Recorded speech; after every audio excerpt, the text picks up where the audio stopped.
Hey guys, I am the 50s Kid. Behind me is the E53. It's a 2001 BMW X5 4.4 liter. And this video is going to be a follow-up to my previous video on replacing the transfer case on this car.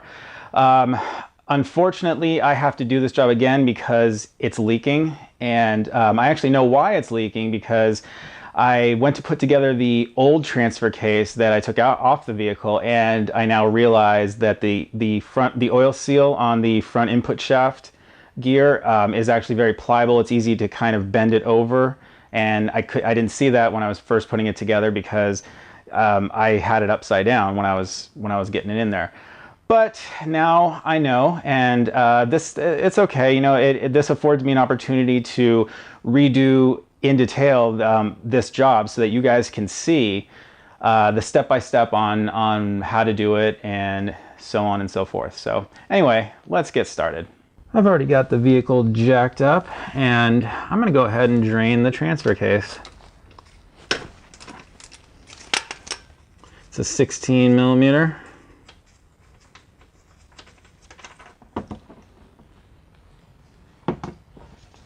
Okay, that looks good. I'm going to go ahead and replace the drain plug here. Stop that little drippy drip from getting my ground all messy. I'm going to remove the exhaust from the driver's side header, exhaust header, and I'm going to hit those two 12 millimeter nuts with some penetrating fluid before I begin. Because even though I've had them off, they're still going to be really tough. You need to use impact tools in order to get off exhaust bolts. It's really, really important.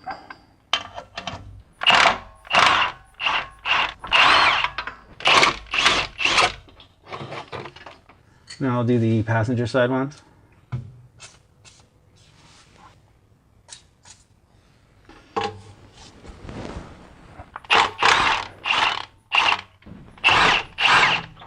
So here you can see that I've got my floor jack positioned under the front muffler here to support this really heavy exhaust. You need to do this because we're going to disconnect all of the exhaust hangers so that we can get enough play to move the whole exhaust off of the exhaust headers of the engine.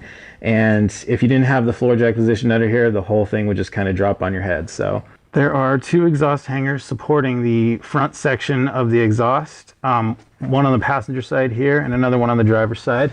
There are two 13 millimeter nuts holding each one on.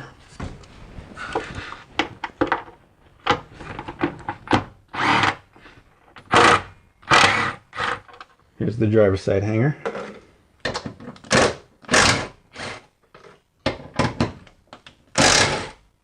And I'll disconnect the two middle exhaust hangers.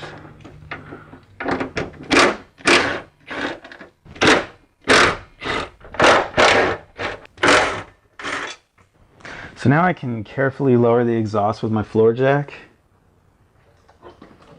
like that, and that should give me enough room to, yeah, it's actually free from the exhaust header in the front. Looks like we're still stuck in the back a little. Just jiggle it a little and it comes free. So I'm going to lower it slowly. Letting it come down. As you can see, I'm not able to get the exhaust to lower any further because it's actually bottoming out on the sway bar there. So what I'm going to need to do now is remove the exhaust hangers from the rear of the exhaust in order to be able to pull it back a little so I can get the front to drop down and drop clear. So there are two hangers in the back, one in front of the muffler, one behind it. I'm going to disconnect the front ones. See if that gives me enough leverage or enough movement, clearance. Looks like it might.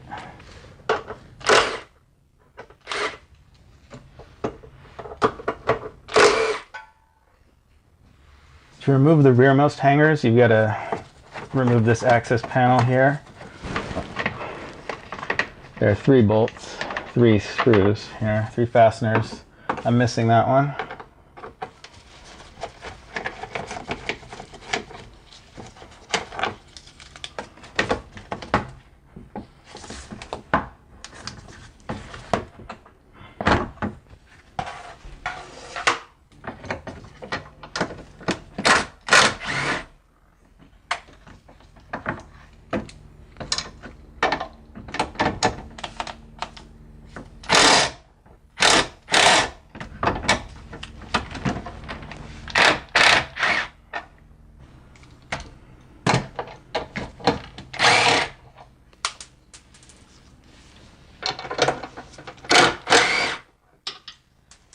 So now you can see that we have access to remove the 4 bolts connecting the front section of the exhaust to the rear section of the exhaust. Before, you only had access to these 3 when this was actually up in position. You weren't able to access the 4th one, which is on the top and the back here, but now that it's dropped down, I can get in behind there with my impact and get it off. It's actually a 13 millimeter nut in the back and 14 millimeter head on the front.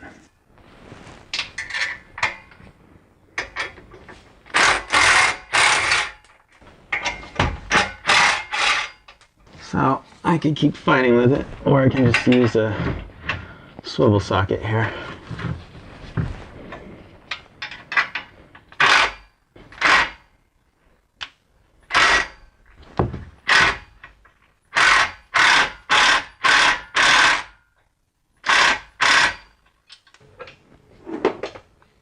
Not easy, folks.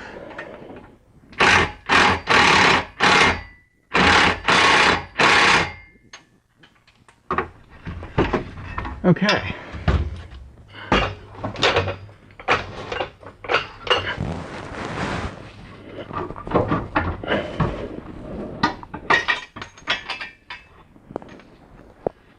One by one, set the 2 back mufflers down, back exhaust members, and now the front can be slid back off the exhaust headers. We'll lower this a bit. I just kind of pull back and lower it down carefully. Try not to lower it too much because it's going to be hanging by the O2 sockets. Ooh, you know, we should have disconnected those first. My bad. So I forgot to mention that you need to disconnect the O2 sensors. So this is the driver's side rear, and it pops off this little bracket here, and it just pops apart like that. And that O2 sensor wire is actually clipped into these little clips here. There are 2 more clips here and right here. You just unclip the wire from those, and that does it for the rear driver's side. So this is the rear passenger side, and you just got to pull it down out of its little bracket here. Disconnect it from all the little clips that are holding it into the heat shield, and again, just pop it free. And these are the clips that hold it in. 1, 2, well, it's actually here. 1, 2, 3, 4, and there's no, that's it. 1, 2, 3, 4. This is the front passenger side, where the front passenger side hooks in, and actually when the exhaust fell off, it actually pulled these off for me. So remember to disconnect these before you actually remove the exhaust. That was my mistake here. Forgot the order of things. But that's where the front one goes, and that's its little bracket there. So I'll leave that hanging free for when I reconnect it. So this is the front driver's side oxygen sensor. This is where it connects to, this little bracket right here. So just pull it out and disconnect it. Then drop the exhaust. To remove the front passenger side heat shield, these are 10 millimeter fasteners.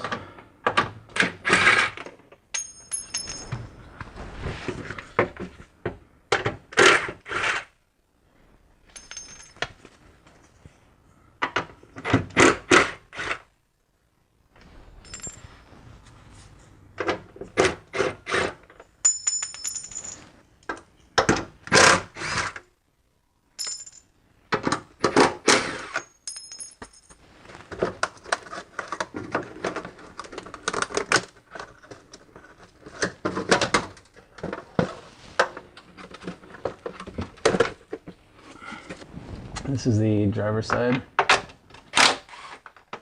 One towards the back here.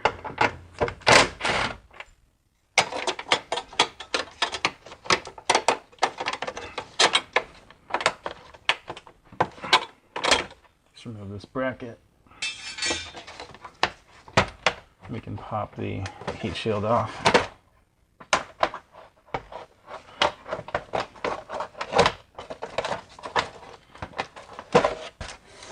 So you can see I've got my floor jack positioned under the transmission here, and I've got a wooden block protecting it as well. You don't want to crush the transmission pan. And I've just barely taken up tension on the transmission, because what we're going to do now is remove the cross member that holds the transmission into the body of the car. And if you don't support it with the jack, the transmission is just going to fall on your head. Next, I'm going to remove these 3 bolts. They are 16s.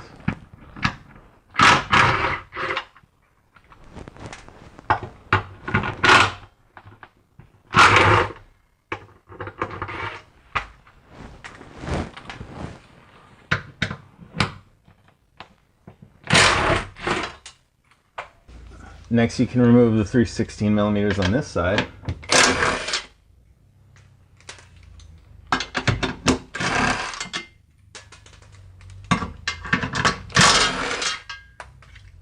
So now this thing is only being held on by this bolt, which runs through the transfer case and through the rubber mount.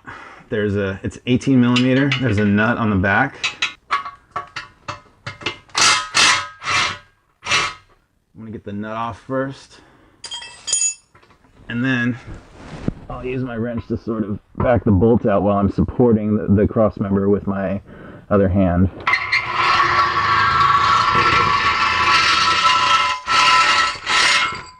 There we go, really long bolt,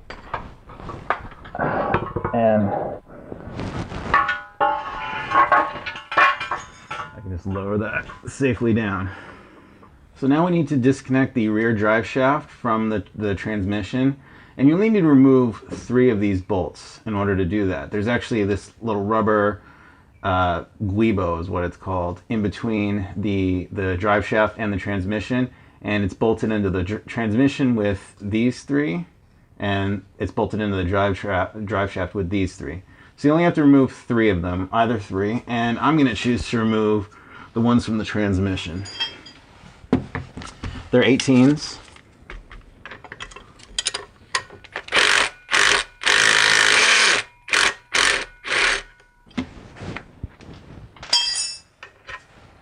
Now I've gone ahead and shifted the vehicle into neutral so that I can rotate the drive shaft freely, like this.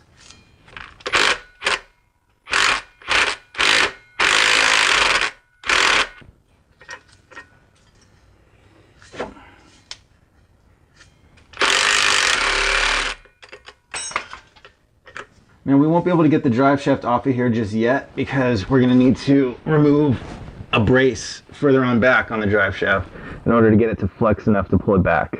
So you can see there's a brace back here in the middle of the drive shaft, and it's being held up with 2 13mm bolts.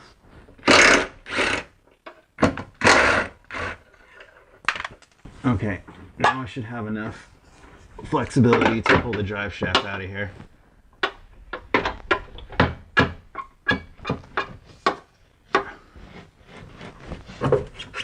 There we go.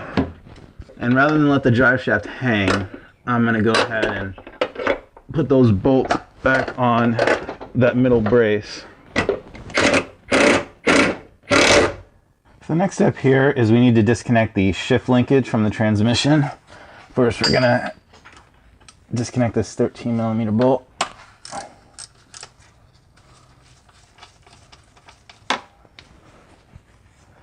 This thing just pulls out, basically. So we only need to loosen it a little bit. And then we're going to come up behind here and remove these 2 10mm bolts up here.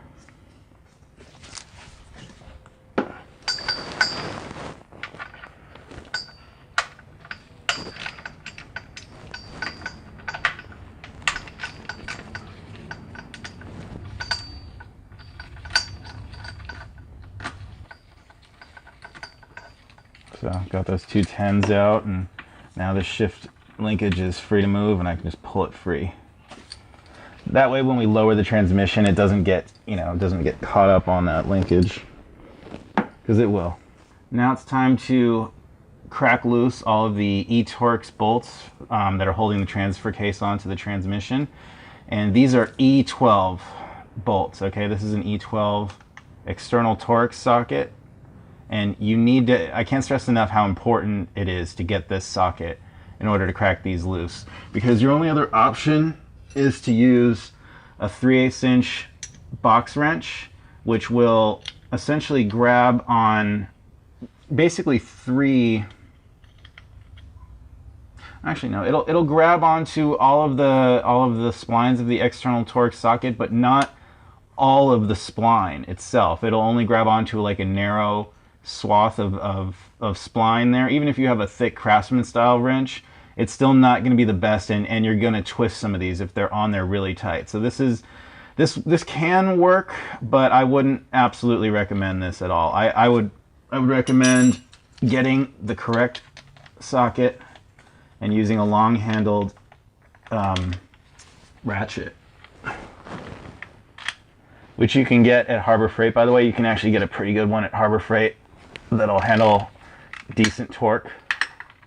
And you just need to crack these with the ratchet.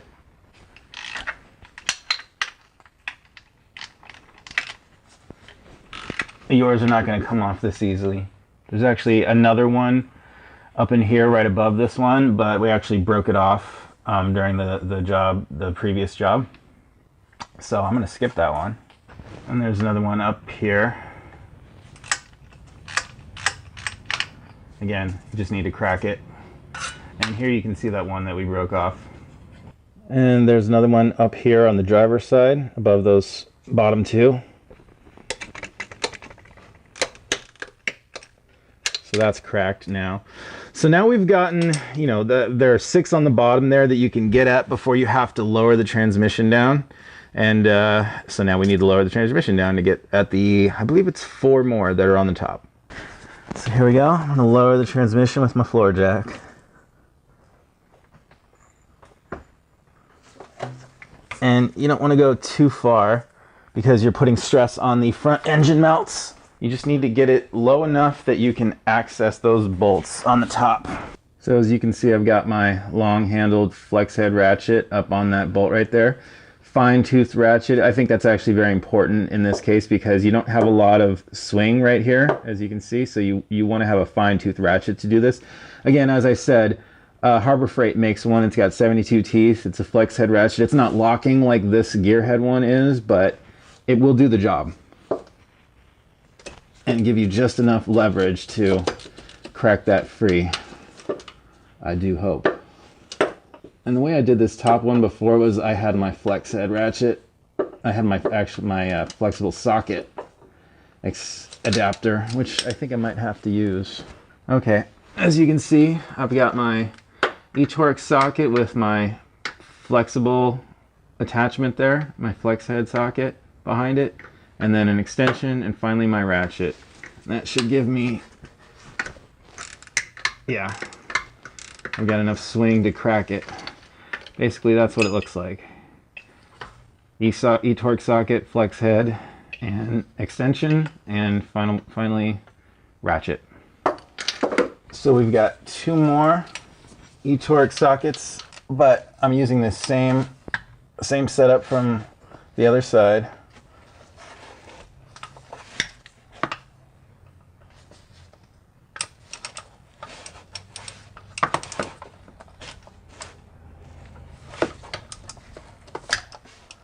And I'll be honest with you, that flexible head ratchet just came in really handy, as I hope you probably just saw. Yeah, I think you saw that.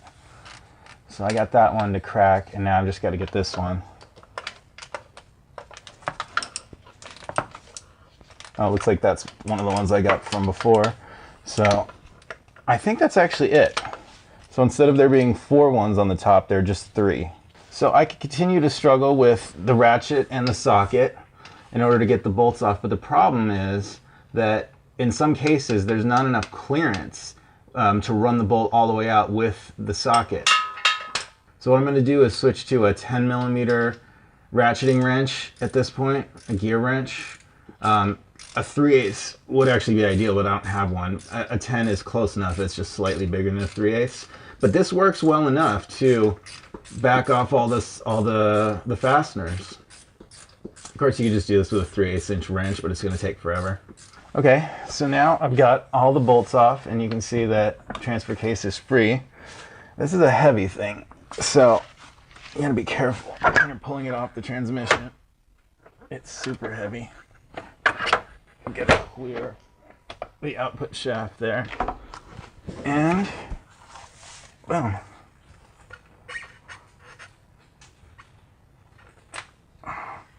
One of the oxygen sensors connected to it, by the way. Now we can just go work on it.